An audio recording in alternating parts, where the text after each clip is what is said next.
And I'm the director of the Charter Oak Brass Band. This is my 7th season with the group, and it's great to be here at Central Connecticut State University. For those of you who don't know, I'm Professor Emeritus here. I was here full-time for 26 years, and it's always great to come back and play in this really wonderful hall. It just sounds just really, it's really a wonderful place to play. So we're very happy for that opportunity. First piece, Peter Graham's Summon the Dragon, was a fanfare and prelude for a piece that features the cornet section and our trombone section. A little bit more about our instrumentation later. And if you'll notice there on either side, when Peter Graham wrote this, it has that antiphonal style. This was written for the National Youth Band of Wales. In England, this is a big deal, brass band. This is a British-style brass band. I'll get to more of that after our next work. And most recently, this piece has been performed by the world-famous Black Dyke Brass Band. We continue on with a piece by Stephen Bullock, who's a composer, conductor, educator, arranger, former director of the New England Brass Band that's based in Boston.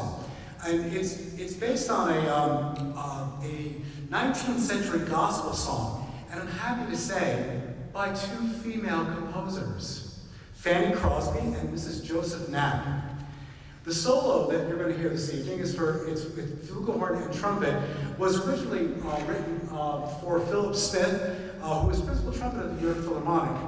And it was given its premiere in 1989. And we will feature our principal solo cornetist, Mr. Andy Karuk.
right? All brass instruments, but probably instruments that kind of look like what you're used to, but not quite.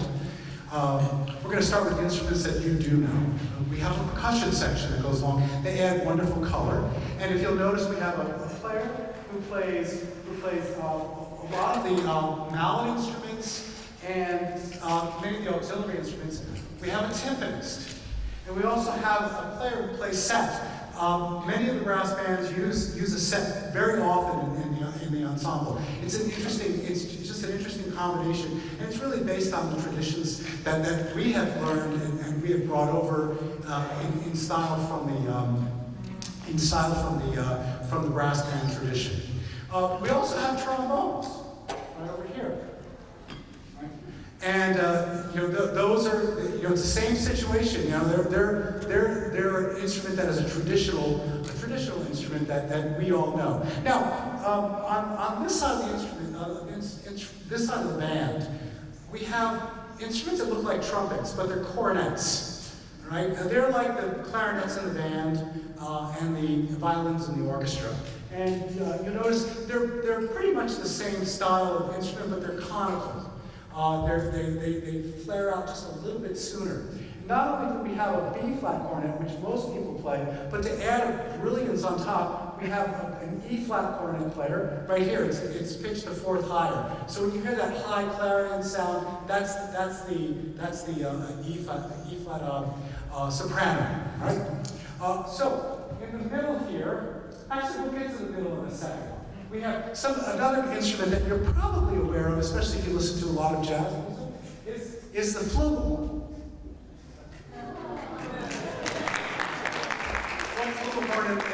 And is quite a solo instrument in the repertoire. Again, another instrument that you will know, the euphonium. Right? They're kind of like the cello of the brass band. It's this beautiful, warm sound. Euphonium means beautiful sound. Euphonium, beautiful sound. And then the baritones, which are they very similar look, but a little more compact, and they have a little bit more of a cylindrical quality, somewhere between the trombones and euphonium. Now, the instruments that are quite different, and what you would expect in a brass band is that you would hear French horns. We have no French horns. We have tenor horns. They just look like they look like the baritones, but just, again, a fourth higher, right? And so the sound has a full, rich sound of using this instrument. We are the only British-style brass band in Connecticut and one of two in New England. And there are many in the United States, but in Europe it's quite